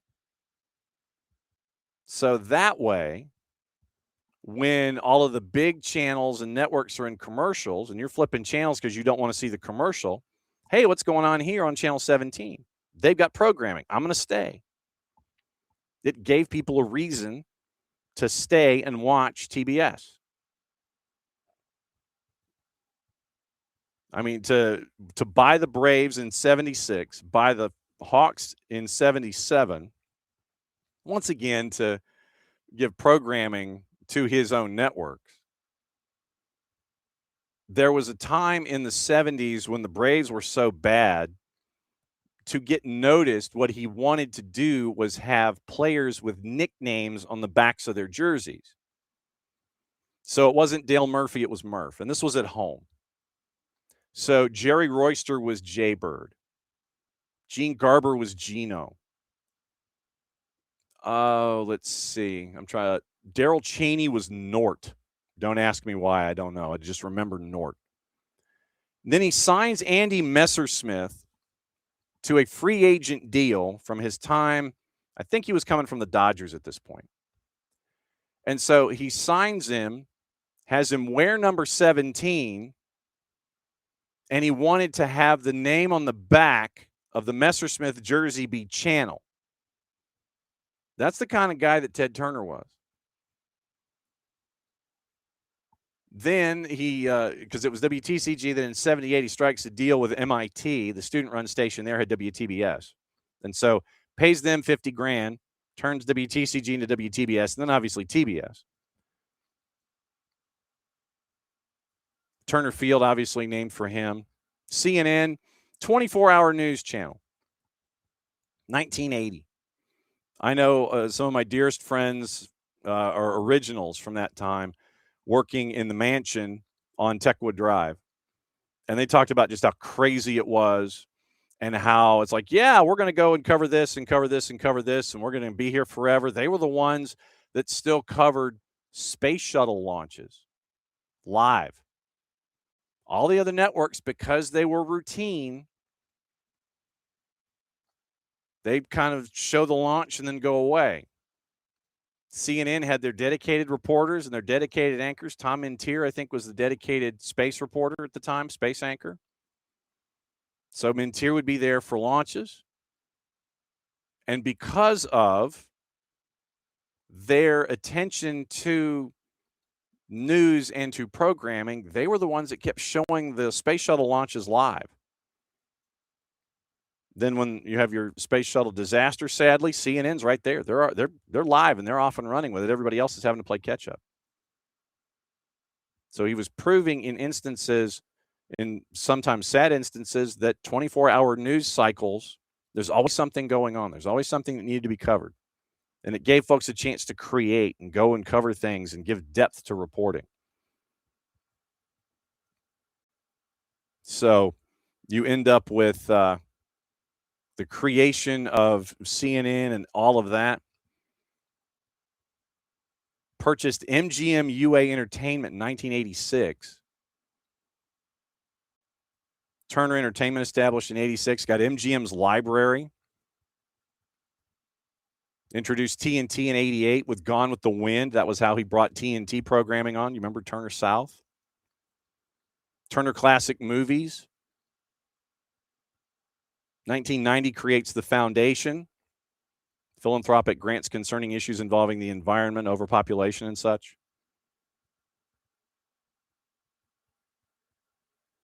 And then you end up with acquiring Paramount Pictures in 93, then the Time Warner merger in 96. Remained as vice chair, succeeded in 2001. And Time Warner was purchased by AOL back in 2001 there. And so you have all of this rivalry, all of this stuff, the ownership of the sports franchises. Ted Turner, 87 years young, battling Lewy body dementia for the last 6 years. So, yeah, that's what, legitimately, that's what Ted Turner brought to the table. Ushered in an entirely new era in television and was able to do a lot of different philanthropic things and own franchises and all that kind of stuff. So, yeah, Ted Turner at the age of 87. And that is your and so if you find the HBO Max documentary, Jason's recommending you go see that. All right, now that was breaking news that happened, and everyone's going to be talking about Captain Outrageous for the day, and we'll find out what everybody is looking like and what their thoughts are on Ted Turner and passing. I don't think that we will fully understand the impact that he had on this business and on sports for quite some time. The man has certainly lived a life, I'll tell you that. Age of 87. Okay. Let's get into what happened. We were getting into the discussion with Dylan Butler about what happened yesterday. We mentioned first and foremost the sickos in the preliminary stage in the Canadian Championship, the CanChamp, and you had a big win for Atletico Ottawa, 3-1 over Toronto at BMO last night, by the way. And you end up with a goal on the board in the 16th minute by Toronto. But then the rest of it, you get to 20 minutes to go, and Balu Tabla scores 3 times in 25 minutes. One was by the way, penalty at 90+6. 3-1 win for Atletico Ottawa in the CanChamp. Toronto FC is bounced. Bounced out, done, gone, see you later, wouldn't want to be you. So that's kind of where we are with that. And so after the match last night, Jonathan Osorio was asked about it, and here was his response, courtesy of our friends at One Soccer. Sean, disappointing night, disappointing results. What are your emotions after a game like that and a result like that? Yeah, disappointment. I really feel disappointment, a bit of embarrassment. But it's a tough one. It's a tough one, and just want to say, first and foremost that on behalf of the team, to the fans, we are very sorry. It was not a result or a performance worthy of this club. We know that. Saying that, I want to say congratulations also to Ottawa. I think, they had a game plan, and they took their chances when they got them, and so congratulations to them, and they deserve to go through. And I wish them the best for the rest of the tournament. For us, it's about turning it around quickly, because what's happened has happened. We have to learn, and we have to quickly turn to Saturday. And so when you quickly turn to Saturday and you have your matinee, guess who's coming to town? Messi and friends. An angry Messi and friends team heads to BMO. Right now, juice boxes have that at an even money plus 100. Toronto FC is a dog, by the way, to plus 229. Your draws plus 300. We'll see if those numbers change. But right now, an angry Messi and friends group taking on Toronto FC, who loses to Atletico Ottawa in the CanChamp. That's going to be your leadoff game on Saturday afternoon. So Jonathan Osorio is saying that they need to focus and turn the page toward Saturday. You have today, which is probably going to be something akin to a light workout day. Thursday would be more workouts, heavier practice. Friday, kind of a tune-up. And then Saturday at 1 o'clock, so 1:10, is going to be Messi and friends visiting town to take on you at your place. I'm intrigued. I want to see where this goes. Speaking of which, on Friday morning, 10 o'clock, Ramsey Sandoval is going to join us from Apple TV. So it'll be we are ushering in on purpose a lot of first-timers this year when it comes to our visits from Apple TV. Had a couple of thoughts and choices, and Ramses and Michele Giannone are going to be part of the club, a part of the team that's going to be broadcasting Atlanta and LAG. And so Ramsey Sandoval is going to be joining us at 10 o'clock on Friday morning. So we had Lori Lindsay last week. We've got Ramsey Sandoval this week. And so there are a couple of folks when we have these discussions with our friends at Major League Soccer. Well, who do you want in this week? Well, is there anybody new that needs to get reps? And so we have an Ed Ramsey Sandoval in. So Ramsey Sandoval is going to be joining us at 10 o'clock on Friday morning. Remember, no SDH AM tomorrow, no red clay tomorrow because of the groundbreaking of the National Training Center for U.S. Soccer. So we'll all be down there getting material, and keep an eye out on your socials for everything that we turn and post and let you know what's going on there. So we'll keep an eye on all of that. Also, since we discussed what was going on last night with Nashville, losing 1-0 in CONCACAF, and Tigres moves on. And I wonder, with a certain contract that Tigres has on the books, if they make it to a final, does that individual, does Gignac make it back? Does Gignac make it back on the bench? Does he get a place in the final? That would be an interesting question for me to see if Gignac has a place. Yep, and I still can't believe, Ricky, that he was 87. That's what gets me. But when you think about someone who's been in this business as long as he has, and CNN has posted their rather large obit. But yeah, I mean, when you think about everything that he has done for the industry, for sports, for the growth of both, from the 80s to today, then I think that we're going to sit there and we'll be thinking for a very long time, and then something else will pop up and go, oh yeah, Ted Turner. Oh yeah, Ted Turner. But yeah, he was legend without a doubt, Ricky, no question about it. Then we also mentioned what was going on in CONCACAF. I wonder if Tigres, now that they have advanced, if they're going to have Gignac as a part of their proceedings. I just wonder. So this is B.J. Callahan once again after the match last night, and this was in the post-game media scrum. He was asked about what Tigres was doing to kind of hamstring them and opportunities that were missed. And so this is B.J. Callahan after last night. BJ, at times it seemed like the players were really frustrated with what was going on the pitch, whether with each other or with the referee, more than usual. What do you think caused that, and do you think that had an effect on the performance?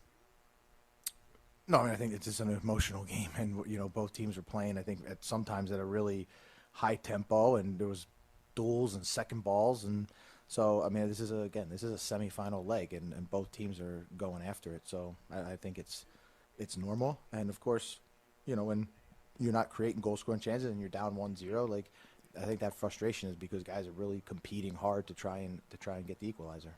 And what did Tigres do to prevent you guys from playing your game? Because I'm assuming that's not exact. You said you relied on crosses. Was that something they did, or was that something you guys could have done better?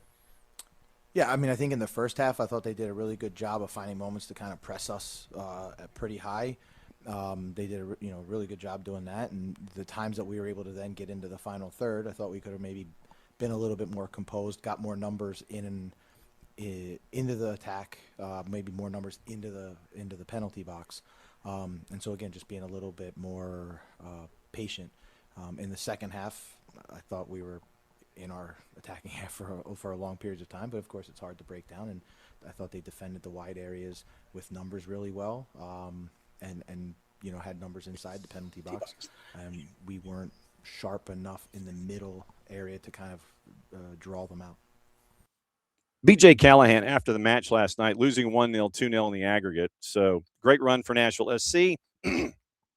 No Eddie Tagset, no Sam Surge going in, getting Patrick Yazbek injured in pregame warmup, getting Andy Nahar injured in match.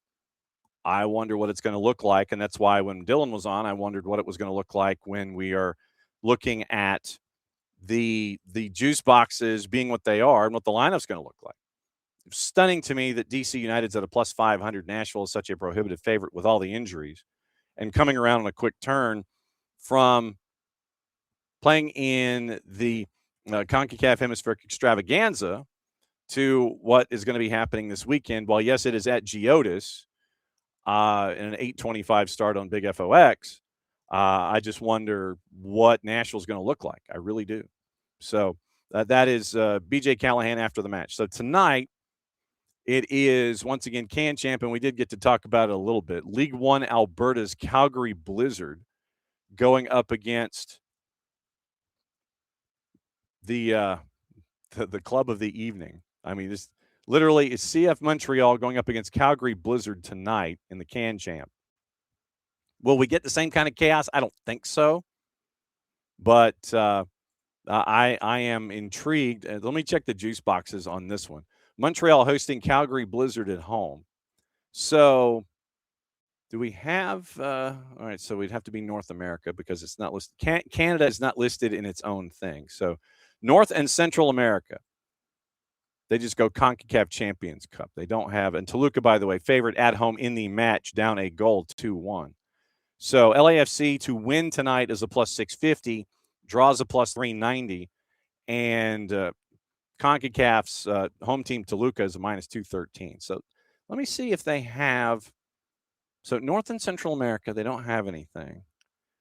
And nothing across the board. So World. How about World? No, World Cup. Okay. So CanChamp doesn't even rate when it comes to our friends at Odds Portal when it comes to numbers. So anything is possible tonight, and we will see what it looks like. So Champions League, obviously, later today. Arsenal wins at a minus 167. Bayern right now listed as the same, 3 o'clock kick, Eastern time. PSG to win today is plus 333. Remember, it was 5-4 last time out. I don't know if they get to 9 goals. If they do, I don't know how many of us are going to need help from EMTs by the time this whole 180 minutes is done. But, yeah, Bayern Munich, PSG, Bayern Munich favored today at a minus 167, draws a plus 450. So keep an eye on that. What to watch, where to watch it, how to watch it. Brought to us by our friends at Fanatis, fntz.co/soccer down here. And that link is important, helps them, helps us, and helps you. Add to the streaming services that you may have. And you're wondering, hey, how can I watch more stuff in South America? You can do that at Fanatis, fntz.co/soccer down here. So you get all the be-ins, and I mean all the be-ins. So that means you get access to the Turkish League, the French League, and the Polish League coming down to the wire also. And you get Libertadores, Sudamericana, you get CATV links, Tigo Sports, you get the LPF out of Argentina, first division there. You get TVV added out of Venezuela if you want. You get CDO out of Chile, TIC with their great reporting out of Argentina. You get a lot of the countries' A and B divisions in South America on Fanatis. And so it is there available for you with all the BNs. You also get everything out of Africa. You get AFCON, CAF, Champions League, all the things. You get that on qualifying. It's all there on at Fanatis, fntz.co/soccer down here. So today, Libertadores and Sudamericana on BN and BN in Espanol. Libertadores at 6, Sudamericana. Botafogo, our friends at Botafogo, against Racing Club at 8:30. And Alianza Atletico and America de Cali is at 10 o'clock. CBS, big CBS, has Champions League today with Bayern Munich and PSG. FS1 has Champions League with Toluca and LAFC. CanChamp is on FS2 tonight, by the way, and at One Soccer. You can subscribe there at onesoccer.ca. Fox Deportes has the Honduran League tonight at 10:15. 2 to NA has your Champions League CONCACAF doubleheader. Unimas is simulcasting Champions League. Univision is simulcasting the UEFA Champions League. 2 matches in League One tonight on the Plus: Charlotte, Boise, Fort Wayne, and Portland. Fox ONE has Canadian, has the CanChamp, and they've got CONCACAF. Paramount Plus has Champions League. Women's side has midweek NWSL on CBS Sports Network at 10 o'clock. And then the ESPN on the Plus. Super League has Brighton and Arsenal, and the Northern Super League with Ottawa and Vancouver. That one is at 7 o'clock. And once again, go to Fanati's for all those things. Trust me, go and you will get all the matches, and you'll sit there and turn into the true sicko that a lot of us are when it comes to all of the stuff that Fanati's has to offer, especially out of South America. Now, it is gossip, rumor, and innuendo, since we already went into what to watch, where to watch it, how to watch it. Diego Simeone admits that there are no excuses, as Arsenal has eliminated Atleti. And so we'll keep an eye on that. Neymar has apologized for slapping Robinho Jr., saying it's, quote, part of the game. And apparently look for some folks to exit for Barca to be able to rebuild. So the roster may not look the same heading into the 2026 season. So your gossip, rumor, and innuendo that came out this morning. The trending rumors: Manchester United Athletic in a race to land Ederson out of Atalanta, according to Matteo Moretto. Ready to leave Italy, and his club on a fee of around €50 million. Brazil international only has a year left on his deal. Abola claims that United want to bring in Lyon winger Afonso Moreira. He's impressed in Ligue 1, 8+11 in 35 matches, and could be available for €25 million. Chelsea are in talks over the signing of Cologne winger Said Al-Mallah, according to Bild's Christian Falk. 12+4 in 32 Bundesliga matches this year. Blues have joined Brighton in registering interest in the U21 international for Germany. Both clubs have been informed that an offer worth €50 million would be enough to secure the deal. Cologne are prepared to offer him a new contract if the valuation isn't met. Real Madrid interested in Juve forward Kenan Yildiz, according to Gazzetta dello Sport. Los Blancos have reportedly ID'd him as a dream signing. Could be on their short list in the summer as they look to turn things around after La Liga and Champions League. Previously linked to Chelsea, recently signed a 4-year deal that secures his future until the summer of 2030 at Juve. But remember, when we sign contracts to this length, what does that mean? You control the asset. Doesn't mean that you're going to hang on to him for that whole time. It just means you're in control of the asset. You get something for it in return. PSG have made an inquiry to sign Michael Olise from Bayern. Reportedly that Bayern has informed PSG they have no plans to let him go, set to offer a huge new contract to keep him there. Real Madrid, Barcelona believed to be keeping tabs on the situation. Liverpool also been linked, obviously, as a successor to Mo Salah. Barcelona joined the race to sign Junior Krupi from Bournemouth, according to Sky, recently linked to Manchester City, reported to have been tracked extensively this year by Barcelona. Cherries are expected to dismiss any interest. Team talk says PSG forward Gonzalo Ramos has emerged as an option for Barca as an alternative, possibly to Joao Pedro.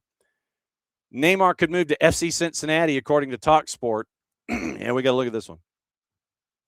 Neymar and FC Cincinnati. It's not the first time that this has popped up, but now you have Lee Davey at TalkSport. Casemiro linked to either Messi and Friends or LAG.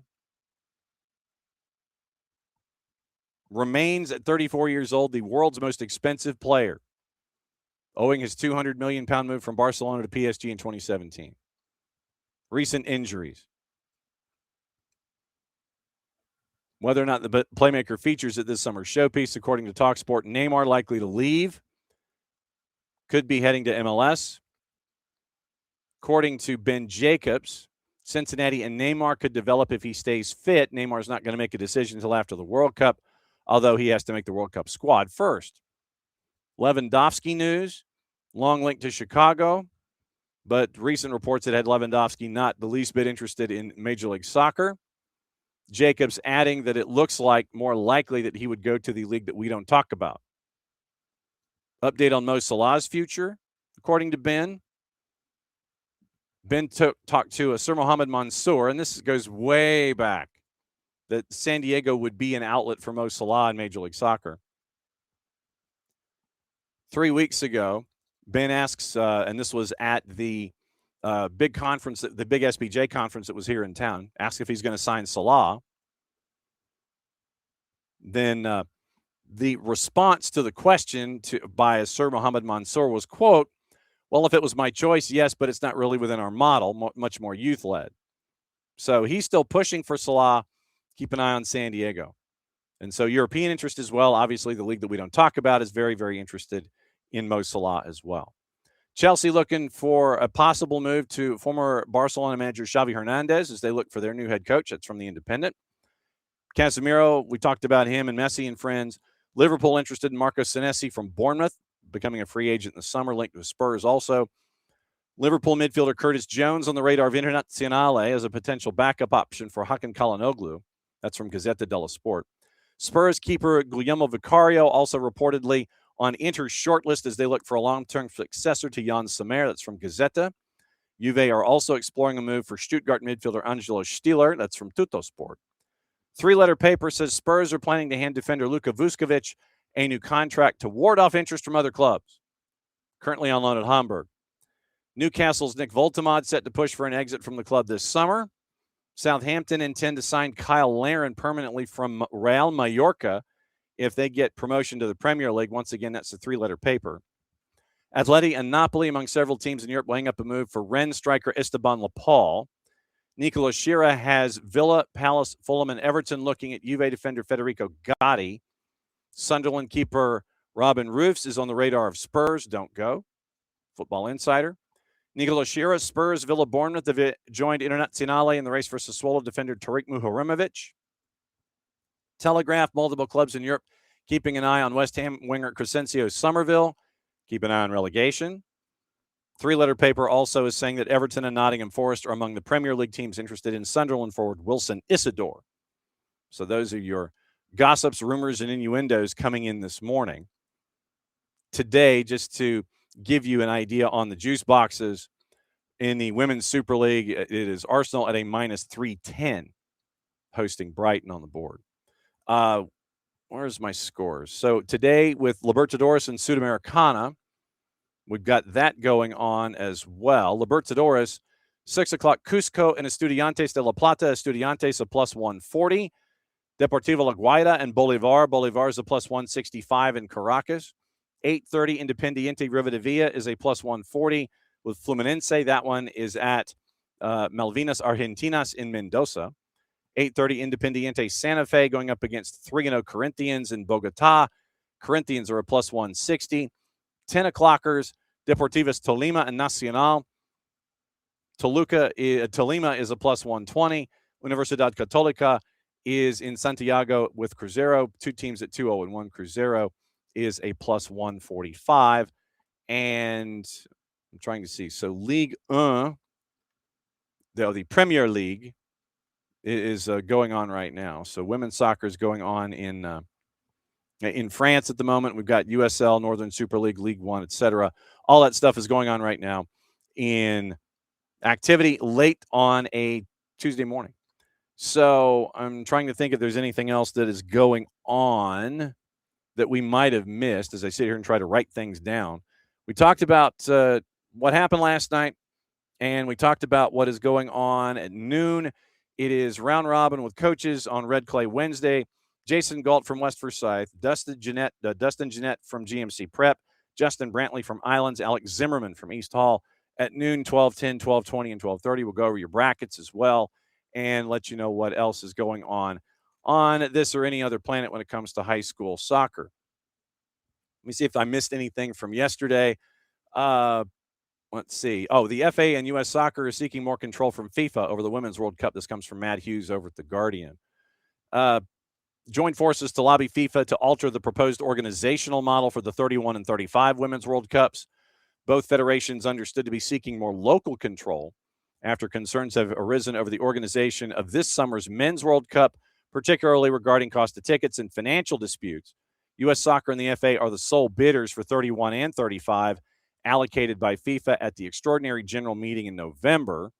Staged matches in Mexico, Costa Rica, Jamaica, FA leading a joint bid with Scotland, Wales, and Northern Ireland.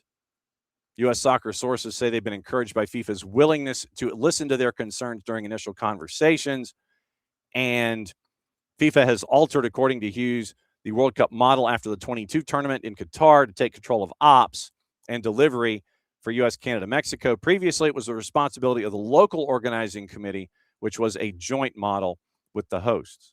And then also on the board, it was listed that Gianni Infantino saying that high ticket prices are justified in the U.S. marketplace.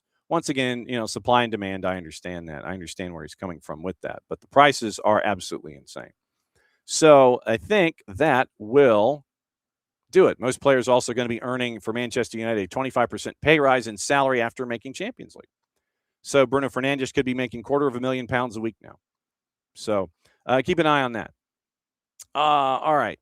Coming back at the top of the next hour. We're going to talk everything Red Clay Wednesday. We'll break it all down for you.